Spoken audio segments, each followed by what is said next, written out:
Good morning, everyone. Welcome to the live in-person and live Zoom worship service of the Unitarian Universalist Church of Riverside. Our opening hymn this morning is Morning Has Broken, number 38 from the Gray Hymnal. Feel free to sing as the Spirit moves you, but please with your masks on. Please stand now in body or spirit and join us in singing hymn number 38, Morning Has Broken.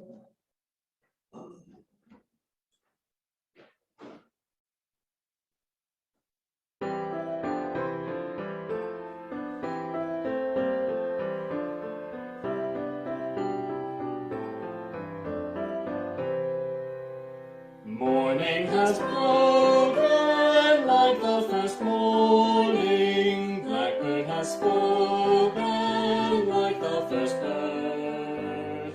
Praise for the singing, praise for the morning, praise for them springing fresh from the word.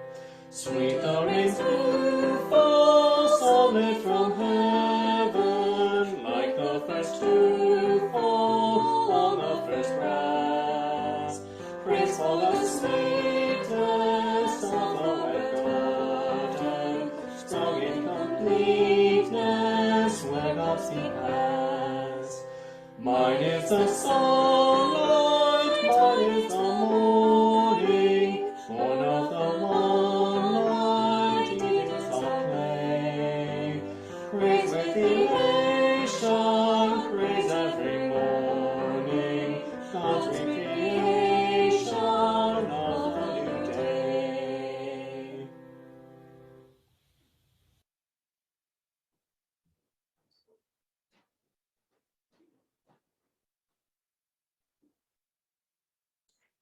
Thank you for joining us here in person, and thank you for joining us remotely by Zoom, where we will continue live streaming and posting these services on our YouTube channel for our virtual attendees.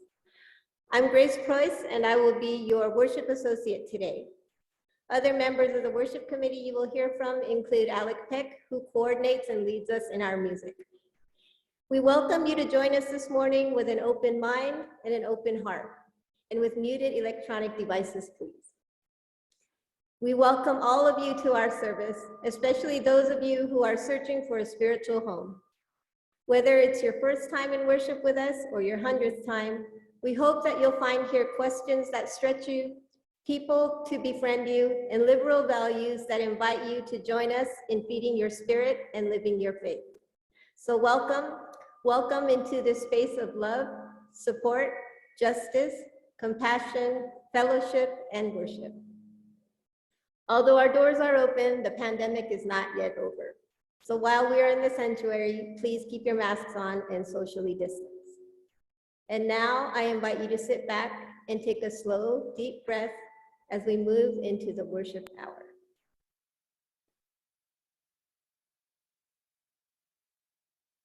For our call to worship, you are welcome to read with me the mission statement of our church. Our mission is to foster a diverse religious community that celebrates life, affirms the individual, encourages spiritual growth and open thought, and works to advance social justice and environmental sustainability.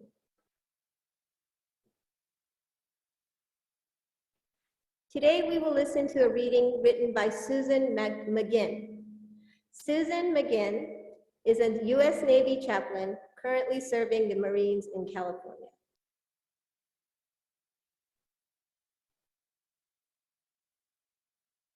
The sermon is entitled, "Is There a God Worthy of Your Worship?" Whether we have a direct understanding of God or not, we all have the right to a spiritual life. Religious life is bigger than any one scripture, any one culture, and certainly religious life is bigger than any one word.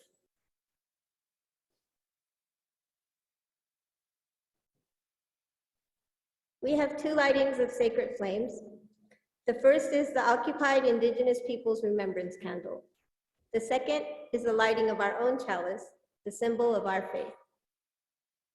We walk upon the traditional territories of diverse and sovereign peoples, the original people of this land, who continue to cry out for justice and self-determination. This spot we occupy was first a sacred space of several groups of indigenous peoples, including the Cahuilla, the Copeño, and the Serrano.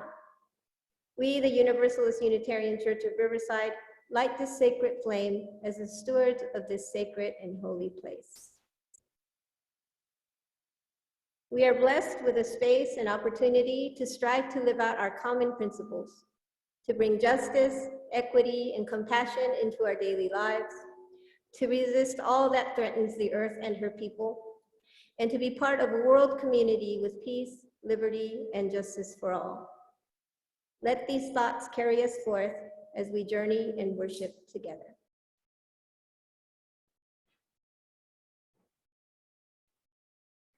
Today's reading of the Chalice Lighting comes from the Oberlin UU Fellowship.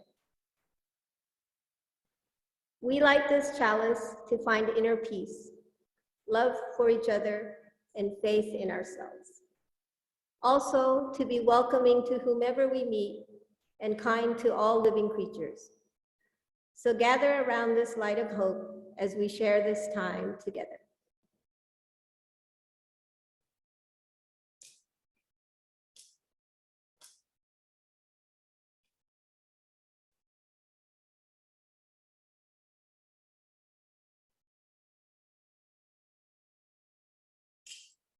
Thank you, Bill.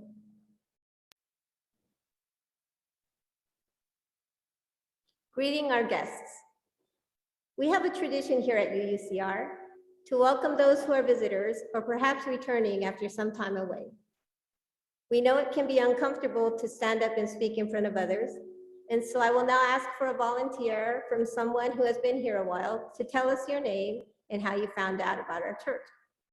We ask you to step close to the mic in front and speak into it directly and clearly so everyone can hear. So do we have a volunteer this morning?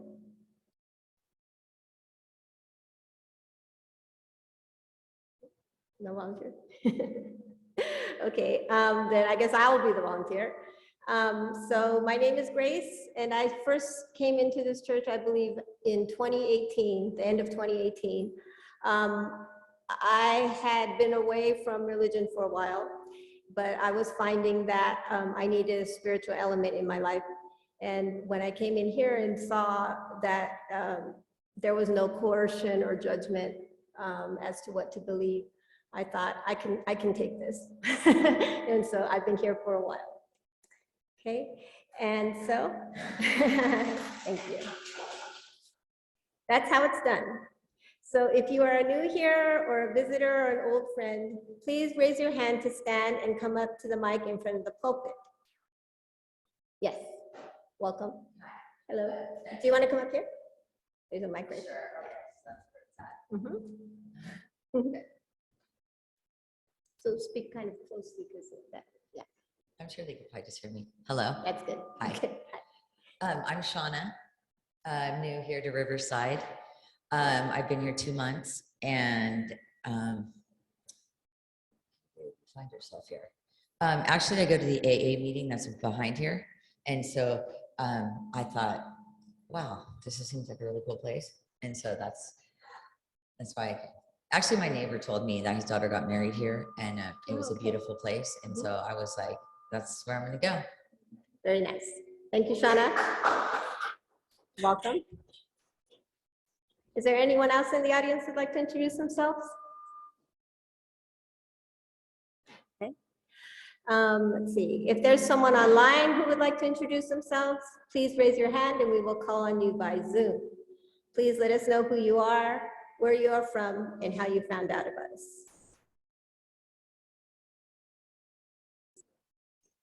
Yeah, okay. All right. So for any other new guests, please join us for socializing and coffee hour in the parish hall after the service. We'd love to chat with you out there, where you can also find our visitors book. And please leave your name before you leave so that we know you were here, and leave your contact information if you'd like to know about upcoming events.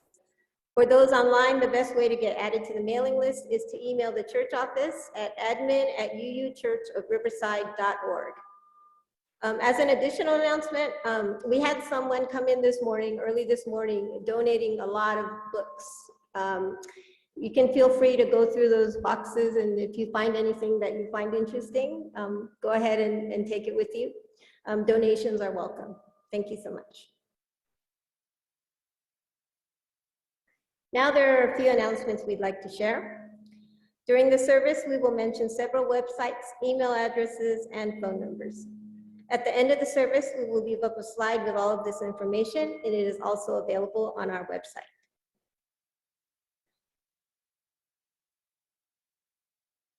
First, I'd like to thank everyone who attended and participated in the Independence Day potluck barbecue last Monday. Your efforts and presence made this another successful and enjoyable event. Thank you. Please join us for a Roy Zimmerman concert on Thursday, August 11th at 7:30 p.m. here in the sanctuary. Roy's concerts are a lot of fun and centered around current political topics. The suggested donation for each ticket is $25. And now I'd like to invite Adam Wedeking, Chair of the Social Environmental Justice Committee. He has an announcement that he'd like to share with us. Adam?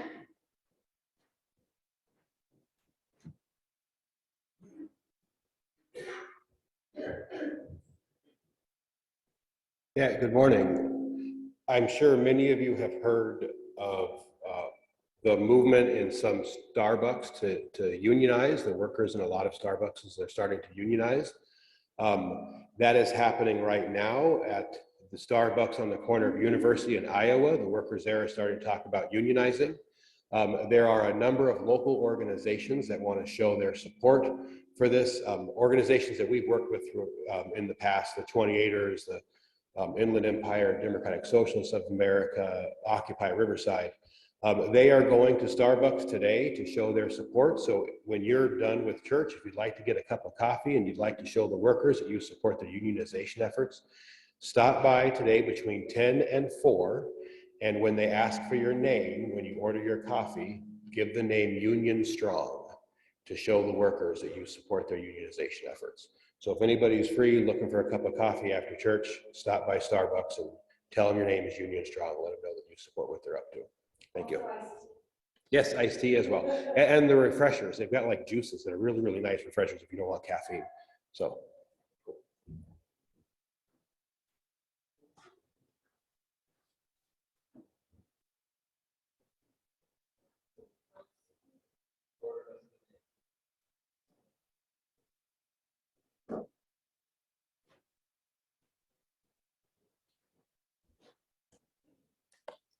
Our hymn now is number 1020, Wo Ya Ya, from the Teal hymnal. Feel free to sing as the Spirit moves you, but again, only with your masks on. So now please stand in body or spirit and join us in singing number 1020, Wo Ya Ya. We are going, heaven knows where we are going, but we know within.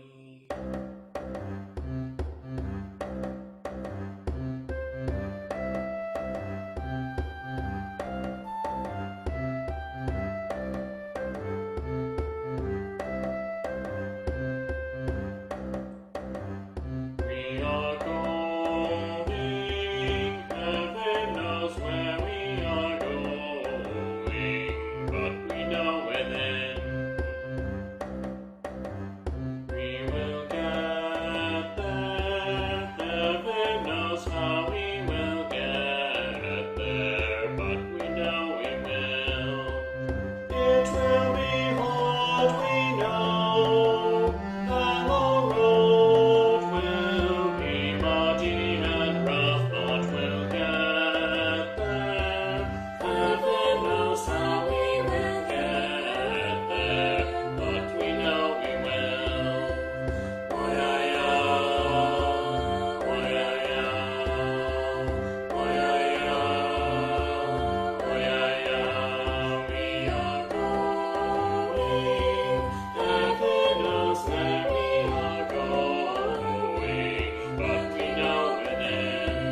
Sharing our stewardship.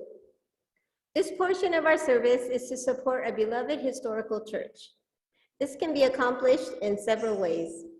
In addition to the weekly collection, you may send your checks to the church address, which is shown here. You may contribute by PayPal using the QR code, which is on the church website and also in the newsletter. Stater Brothers Market gives our church a rebate on Stater grocery cards, which we will have in the church each Sunday. You will get the full value, and the church also receives a percentage. Please donate as the Spirit moves you by whatever method works best for you. Thank you for your generosity, and to those who give of their time and their talent, thank you for your generous care and attention. Will our ushers now please come forward to receive the collection?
Our next hymn is From You I Receive, from the Gray Hymnal. Feel free to sing as the Spirit moves you, but with your masks on. Please stand again, embody your spirit, and join us in singing number 402, From You I Receive.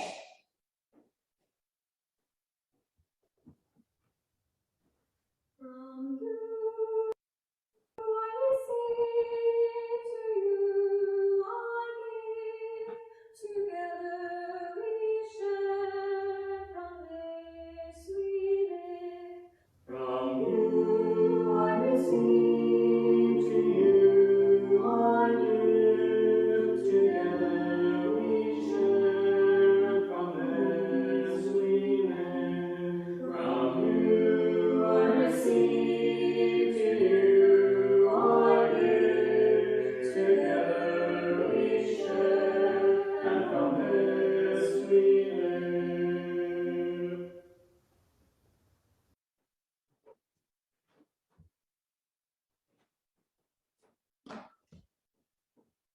Thank you, Tinka. Our meditation today is a responsive reading by Sarah Moores Campbell, taken from reading number 700 in Singing the Living Tradition. I will read the first line, and then I ask you to join me in reading the bold italicized lines. For all who see God, may God go with you. For all who embrace life, for all who seek a right path, and the courage to take it step by step. Now let's pause for a moment of silence.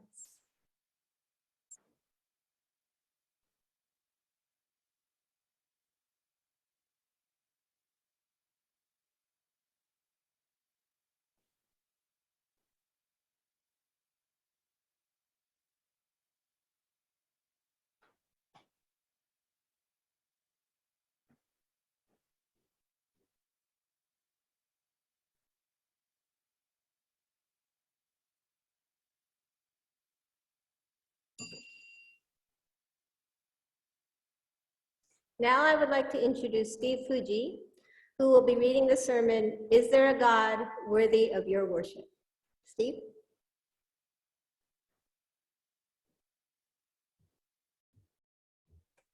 Good morning, everyone. So keep in mind that this service is a literal transcription. So when I say I don't mean I as me, but I as this minister who did the service, whose name is, okay, where's the name on here? Oh, thank you. Okay, so I'm her. Is there a God worthy of your worship? Many of us have stories about God. A college student once told me how he asked questions about God in his childhood church, and the leaders did not know how to answer. He decided that God must not be real. A woman told me that all she knew about God was the passages that her mother would quote from Leviticus and Romans, passages meant to shame her for being a lesbian. A friend from high school had a grandfather who was in a concentration camp during the Holocaust. He could never fully answer, how could there be a God who would allow this to happen to my family and millions of others? I feel confident that these or similar wounds are real for many of us in this room, and I would never encourage someone to ignore such wounds. Whether we have a direct understanding of God or not, we all have the right to a religious life. That is why I am a UU minister, because I know that religious life is bigger than any one scripture, any one culture, and certainly religious life is bigger than any one word. Today I'm going to share with you my own spiritual biography, which starts with a childhood understanding of God, goes to an adolescent, teen, and young adult abhorrence of God, and how just in the past year I have been surprised to have a life-changing experience of God. What do I mean by God? For me, God is love. All acts of love are the stuff of God, and all acts of bigotry and violence have nothing to do with God. There is a movement in liberal religious circles to consider how God is a force that is ever present, that evolves, grows, mourns, and even suffers losses. How God can honor all that, I know to be true about modern science protecting the earth and the right to equality for people who are gay, lesbian, bisexual, and transgendered. How God is not a force that controls the world like a puppet on a string, but rather God only has the power to call us toward love. That is it. Without our partnership, without our agreement, God is powerless. If we do not respond to the call and walk in the ways of love, God is waiting and calling and waiting and calling. When I was a child, I knew God to be a being that walked to school with me whenever I asked for company. I knew God to be awake before anyone else in the earliest minutes of dawn. I knew God to be a being that liked beautiful places. Every Sunday we went to God's house, and it was very beautiful. The exalted ceiling, the echoing minor chords, the colors that seemed to project from a window and dance on my hand, the painted faces whose expression told the story of something that could somehow be wild and comforting all at once. The mystical faith of my childhood ended rather abruptly during my adolescent years when a series of tragedies happened in my family. Within a couple of weeks, the innocent magic of my childhood seemed far away. God was not in any houses. Wondering about God seemed like a luxury and a waste of time compared to the desperate needs of the moment, especially since my understanding of God had not matured beyond seeing God as a superpower who was in control of everything. I mean, if God was in control of everything, why is my life such a mess? I was on my own, whether I wanted company or not. As a young adult, I was drawn towards religious communities and religious practices, although they were almost always connected with Buddhism or Hinduism. I had a growing disdain for anyone who had superstitions about God's power to control events and condemn certain people. Much of religion just seemed like a construction used to empower the worst of human nature, our self-righteous ignorance and childish xenophobia. I found what I understand to be the best of religious life, facing reality and finding a way to live gracefully. I found a home in Unitarian Universalism, went to seminary, started my family, started working as a minister. Then, when I least expected it, it happened. God showed up in my life like a stray dog, sweet and determined, begging for food every morning, noon and night, until I finally put a bowl of food on the porch. I did not call it God at first. Long before it was a word, it was just a powerful experience. An experience like I was being accompanied through every moment of every day into my dreams, and as sleep faded into awakening, it was still there. I was full to overflowing with elation and with fear of the power of this force sitting close to me, comforting me, watching me, and even holding me. What I noticed over the months is that this presence was not passive. I noticed that it had, for lack of a better word, an intelligence, a direction. I sought understanding in ancient prayers and psalms. It seemed to me that the people who wrote these prayers must have had the same delightful and yet disorienting experience that I was having. I began to see a spiritual director who helped me to understand that while what I was experiencing was sacred, it was far from unique. I did not just reconnect with the ancient psalmists, but also with our religious ancestors and our founding documents. This from the Winchester Profession, the 1803 Universalist Profession of Faith. We believe that there is one God whose nature is love, revealed in one Lord Jesus Christ by one Holy Spirit of grace, will finally restore the whole family of mankind to holiness and happiness. We believe that holiness and true happiness are inseparably connected, and that believers ought to be careful to maintain order and practice good works, for these things are good and profitable unto men. I also found comfort in the 1853 American Unitarian Association Statement of Beliefs.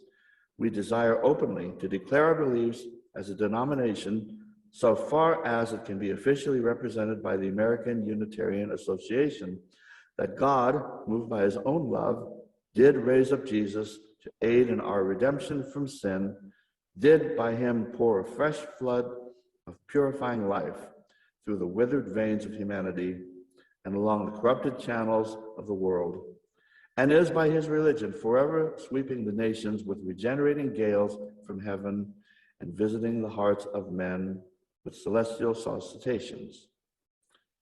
I found a joy in reclaiming the word God. I know how empty and lonely the word is, how inadequate 3 letters are for the infinite expanse that it represents.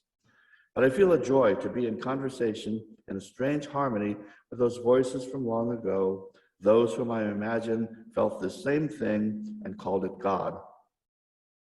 I could feel how much effort I have put into resisting God and those who had professed faith in God. I could feel the weight of this baggage that I thought I had left behind. And then slowly, the presence faded. It was not long gone for good, but it did feel farther away. When I pray or meditate, I can still feel that presence, but instead of feeling them immersed in the presence and even overwhelmed by it, I find that I need to remember to notice it. It is as if I was learning to ride a bike, and it took me many months. During those months, some force was behind me, holding on to the seat, running along with me, being sure that I did not fall. Then, when I start to push the wheels and get my balance, God lets go and stops running alongside of me, but is still watching from the corner. God is a practice for me now. I think this is true for so many people. Occasionally, God dumps awakening down upon us, but more often than not, knowing God is a daily practice of remembering the loving center within us, a daily practice of returning to our source armed with questions, reverence, praise, and yearning. Unitarians and Universalists have always had a healthy skepticism of the human who would use the word God to justify judgment of other people, or use the word God to justify violence. Both Unitarian and Universalist traditions were created in the shadow of the oppressive Calvinist theology of the 18th century, which was so sure that God was hateful and ready to send most people into the eternal fires of hell. We can be proud and inspired that in this oppressive climate, our religious ancestors were asking very brave questions about God. Early Universalists wondered if God was far from a force of hate, but actually a force whose very nature is love, who has the power to eventually restore us, not just a few of us, but each and every one of us with happiness and holiness. Early Unitarians wondered if God can really be contained, whether in a church or in a ritual like communion, or even in a singular religion. Maybe God transcends all these man-made constructions, they wondered. Over the decades and centuries, wondering about the nature of God has all but been lost in Unitarian Universalist pulpits. Why don't we want to talk about God? I bet many of you saw the title for today's sermon and thought, wow, she's going to talk about God. Some people probably saw the title and even stayed home saying, yeah, I don't want to hear about that. Why is God such a big deal? Well, there are some very good reasons why God is a big deal. Perhaps the wounds are really that bad and digging around just causes more trouble than it is worth. Perhaps rather than reinterpret the old theologies that once hurt us, we would rather just forget it altogether and move on. Perhaps we have so valued our sense reason that we have become suspicious of anything else. So it's a good question. Why even bother with God? Certainly, there's a compelling argument to be made that a religious life can look like many things and ultimately comes down to that we serve our neighbors and that we are saved by creating hell into heaven, right here and now. Do we really need an understanding of a divine force to make sense of it all? Perhaps we just need to face reality and live as gracefully as possible. After all, it really is far more important to ease the suffering of the world and to preserve the planet than it is to ask heady questions about the nature of God. But given that our view of God can affect how and why and if we are compelled to act for justice in the world, it seems a worthy of consideration, especially at church. I yearn for a liberal religious understanding of a divine force to make sense of the world and my place in it, mainly because of one simple conviction. I am sure that I do not make my own goodness. Love comes from a source that is certainly larger than my petty ego that is always getting in my way. Yes, there's love in my family, love in my congregation, but the love that is present in all these places is much larger than I am. It had momentum before I was born, and I have faith that it'll reverberate in other directions long after I'm gone. This love is simultaneously beyond us, and yet it cannot exist without us. When I was going through this experience with God, I was really going through a crisis. During this most formative moment of my spiritual development, I was not sure if I could turn to my religious home, to Unitarian Universalism. As a tradition, we have grown in such a defended way, so sure of what we are not, so committed to the search that we have become skeptical of those who have found. As a minister, I have the ability to work through these things and eventually bring them to the pulpit and talk about it. But I wonder how many people in our pews have had similar awakenings and felt that they needed to go elsewhere to really receive the encouragement they needed to fully integrate the experience into their life.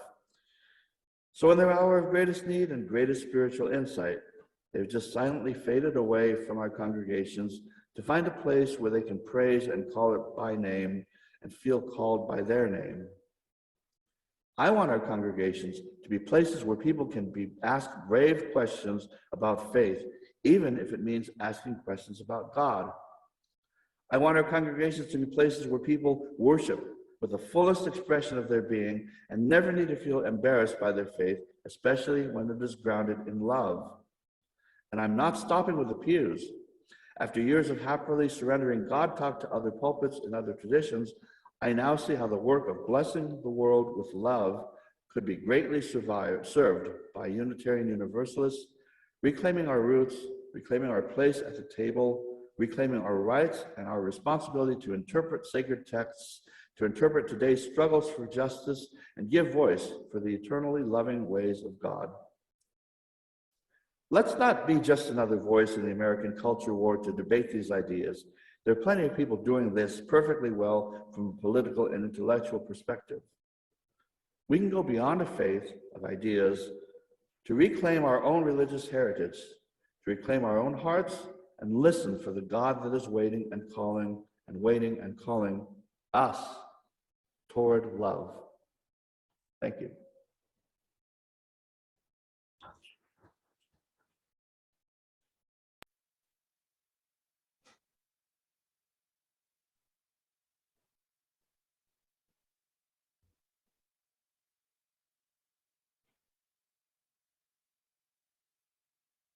Thank you, Steve. Our closing hymn now is number 413, Go Now in Peace, from the Gray Hymnal. Please feel free to sing as the Spirit moves you, but with your masks on. Please stand and body your spirit and join us in singing hymn number 413, Go Now in Peace.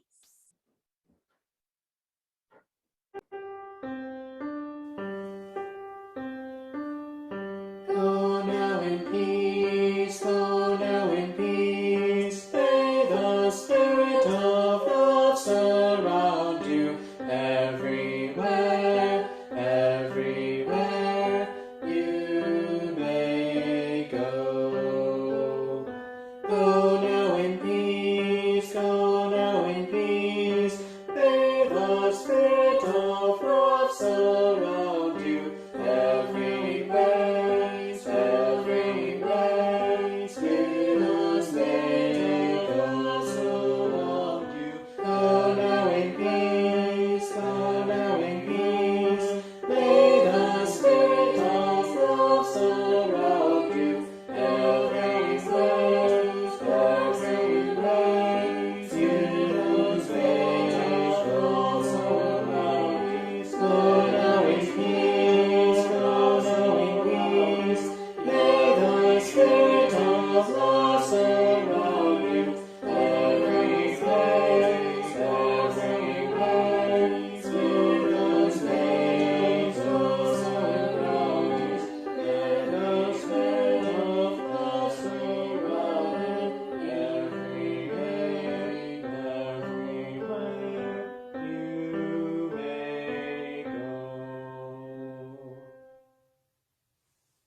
Be ours a religion which, like sunshine, goes everywhere. Its temple, all space. Its shrine, the good heart. Its creed, all truth. Its ritual, works of love. Its profession of faith, divine living. Namaste, amen, and blessed be.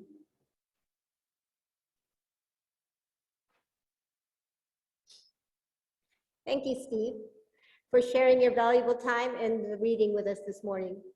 It is sincerely appreciated, and we look forward to seeing you again. So if there are no comments or suggestions that you'd like to make after the service, is there anyone out there who'd like to make a comment about today's service? Any observations? Anyone on Zoom? Tinka?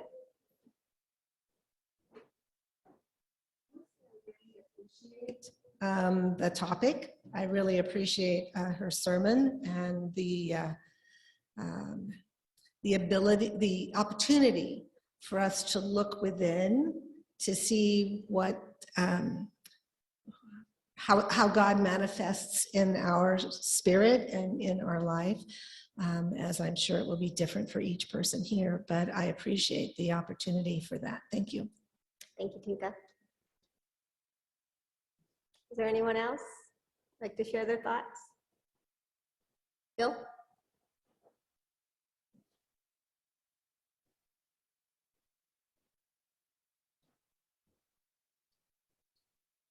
Just merely that it's almost a split at any given time, whether or not we get that new view from pain or from happiness, some moment of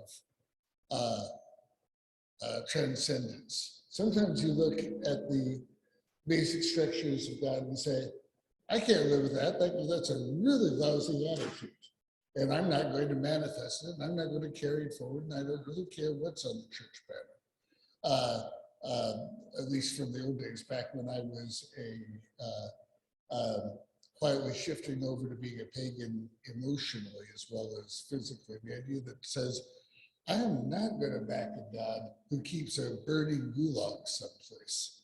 And the fear and the disgust of that thing is one way to look at it. And then the other idea that says, here's an opportunity to believe in a God that says, here's somebody who spent his entire life believing a little differently than you, and yet he walks with God as well. And for gosh sakes, don't lose anybody. And those two things taken together off and on, it's tends to create, to open our eyes to just how vast the view really is. Thank you, Bill.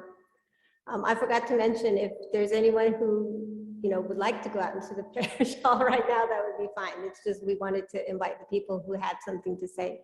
So was there anyone else? Anyone on Zoom? Walt?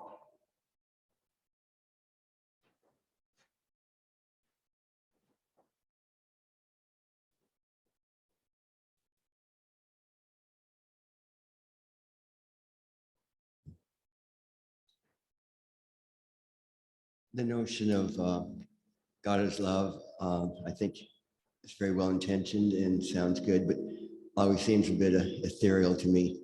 But for example, when I saw this book, Underwater Dogs, it made me smile and think about my little doggy that I used to have and how happy he was and how much he loved me.